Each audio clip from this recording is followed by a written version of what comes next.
Well, you already know about the main one, so good as if we telling you anything else here.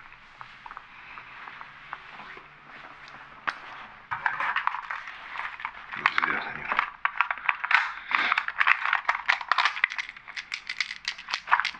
It's tiny. Not enough tape on here.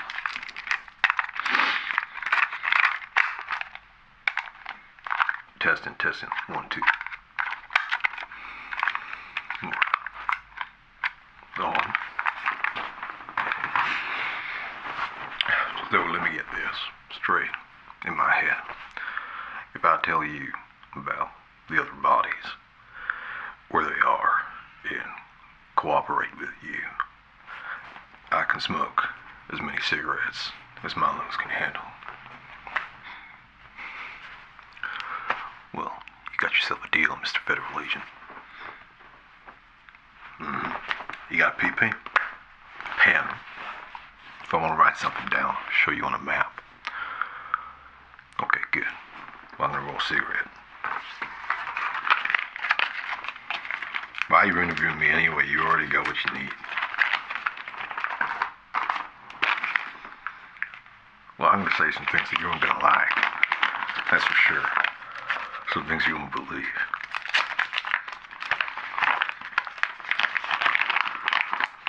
Well, I can promise you that I got nothing to lose, so why would I lie?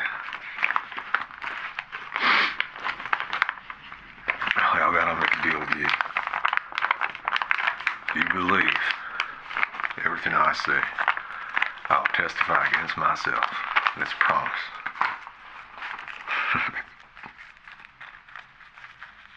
Alright. Well, what the hell? I ain't got nothing left anyway. So anyway, so you know about the main three. Well, they weren't the only ones. And I had an accomplice.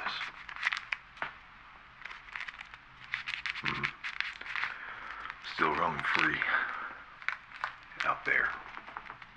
Good luck.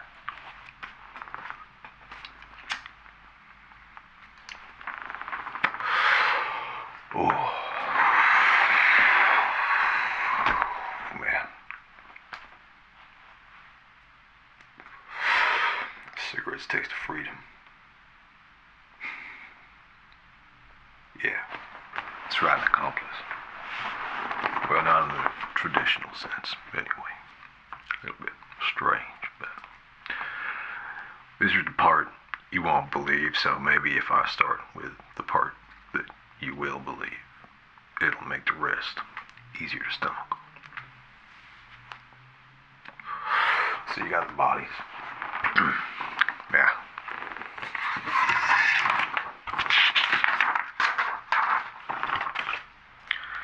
So, correct me if I'm wrong. What we got here is parking lot.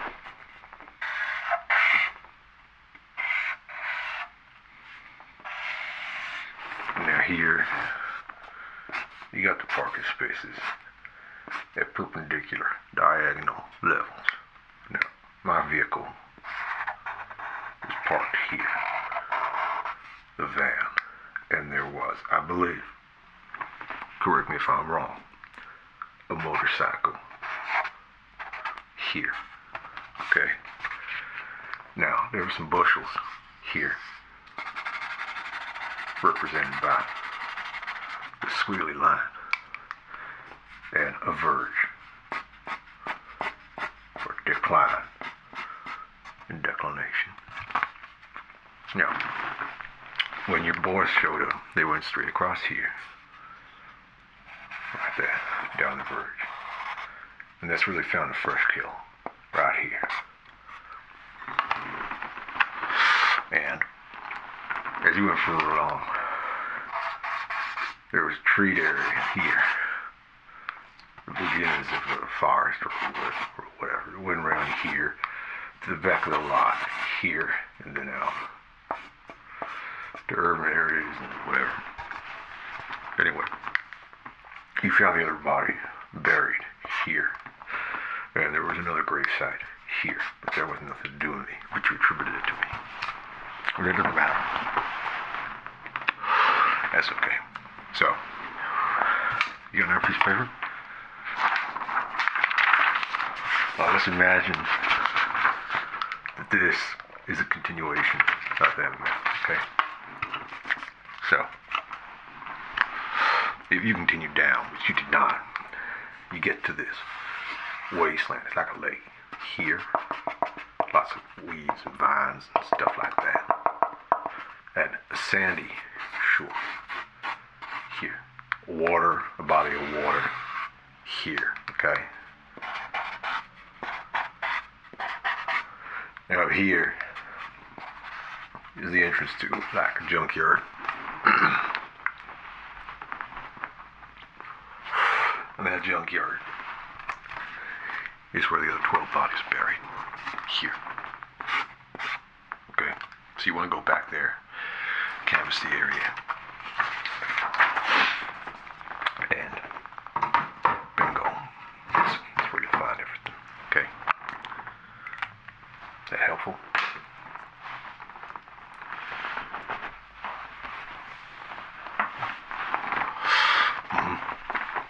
Now, let me say that the bit about my accomplice that you're not going to believe.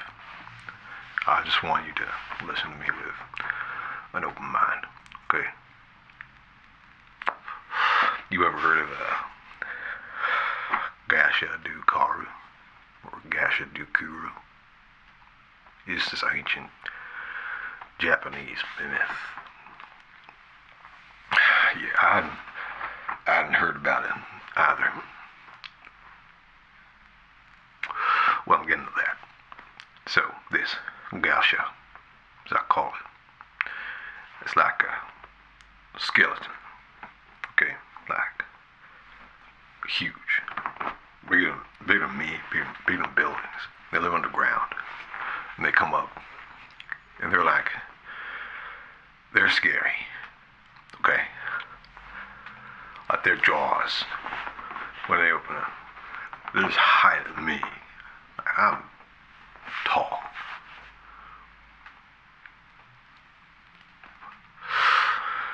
And when I was down fishing, that's what I call hunting, fishing for victims. I was going to line that lake area. The bushels just past the car lot, 56th. And that's when I saw in the water a head, a human head, a skull. And I thought, I'll go over. And at the time I was like, I don't know, a few yards away. And so I didn't realize how disproportionate the size of this skull was in relation to virtually everything else around it. I mean, this thing was huge, like a car. So as I got closer and I realized that this was a huge skull, I thought, this is the corpse of a giant, you know, and I thought that it was my lucky day. I thought I could sell this, you know, start an amusement park or something, like just something to do with this giant skeleton that I found. And oh boy, was I wrong, because this Gasha, I mean, it's not alive. It's not. It's a giant skeleton. And as I approached this thing, it started to rumble. The ground started to rumble close to the shoreline. And it started to stand up. And first of all, the skull came out of the water first, like that. And water just poured out the sinuses, the cavities in the skull, gushed out like blood. Fish came out, and then it kept getting up, kept getting taller and taller and taller. And the same thing happened, like the shoulder came up, all water flowing down the clavicle, back into the leg. And it just kept getting taller, taller and taller and taller. And I thought, holy shit, this thing's gonna kill me. What the hell is this? But I didn't move. I was frozen. And so I waited there. I watched this gargantuan creature, like the skeleton of a man, huge behemoth, stand up in front of me, the water from the lake pouring off of it like a gown, okay? And I'm just stood there like David versus Goliath, you know. I don't know how I'm gonna take out this thing. When I go fishing, I only carry around a few provisions. You know this. I got the rope, I got the knife, I got some chloroform in case I have to use it. Usually the knife does the trick. Anyway, that's no good against Goliath, or dead Goliath, stood right in front of you. So I was standing there, you know, shaking like a dog, wondering what the hell I'm gonna do. All of a sudden, this thing, full height in front of me, his feet submerged, just about, starts talking to me. Starts telling me all kinds of mischief. In English, not Japanese. Telling me that I'm on the right path, that I need to refine myself, my sensibilities. But it wasn't moving its mouth or nothing like that because it got no lips, so it can't articulate. It was just beaming these words to me, straight into my head, okay? And I didn't think at this point I was sane anymore. By this point, I was convinced that I had entirely lost my mind. But this thing kept talking to me, going, you gotta do more. And I gotta take him to him. And he told me what I needed to do. I told you about that bit before, like the scrapyard. That area is a swamp. And what he wanted me to do was bring him kills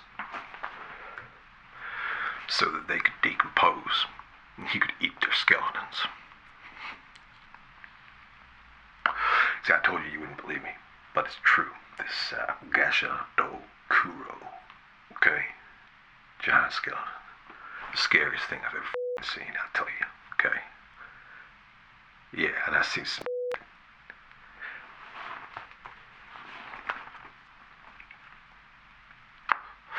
So what do I do? Well, I say, okay. What the am I gonna say? No. I don't want to be his next toothpick, his next skeleton snack.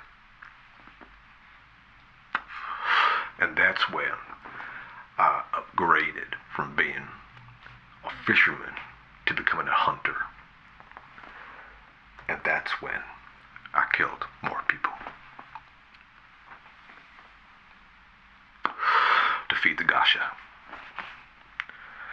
And it was tough at first, you know, like he wanted really specific ways of keeping the body, you know.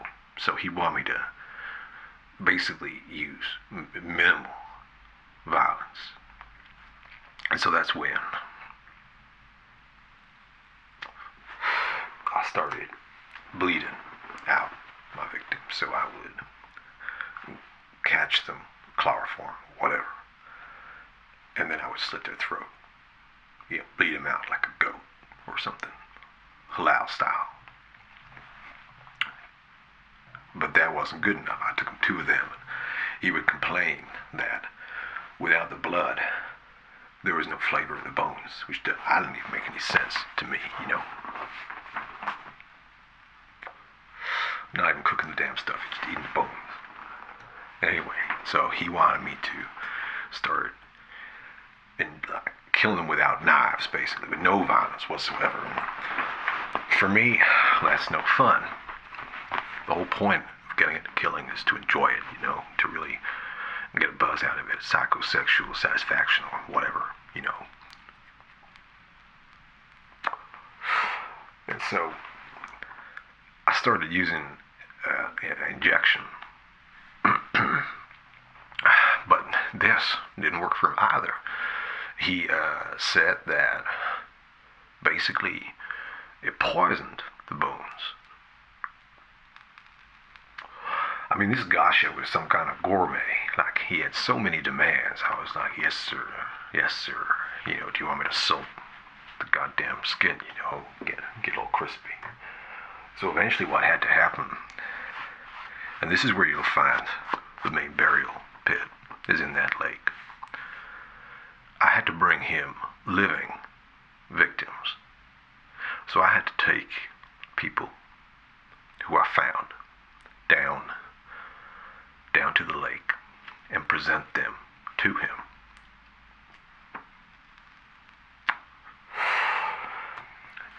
And so what would happen then is, right in front of me, I would bring the person there, and usually they're they're not particularly compos mentis, you know. I'd take them down, and I would stand them in front of the Gashadokuro, and he would bite down on them, just lick off the flesh and the chassis of the person, and then gulp down the bone. And there'd be this discharge that came out of him that was like all goopy flesh, and that would just float down into the lake, sink. And then he'd essentially just shit the bones.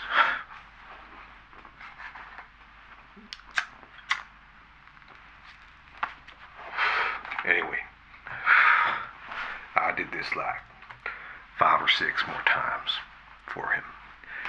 And then I just couldn't do it anymore, which is when I left the body near the van so that you would find me. I kind of wanted to get caught by that time. I was like, I was through with this Gasha, and I thought that I'd be safer here.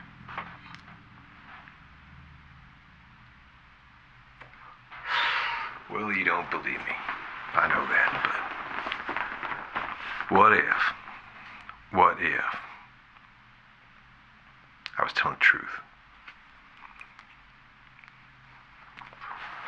I want to transfer to a federal prison. This jail is, I don't know, I don't feel safe here. And of course,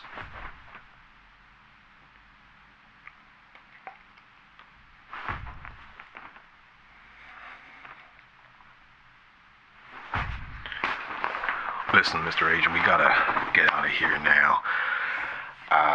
You want to put the cuffs on or whatever? Come on, let's get those bracelets on right now. Before I got a feeling my old partner in crime is going to get what I owe him.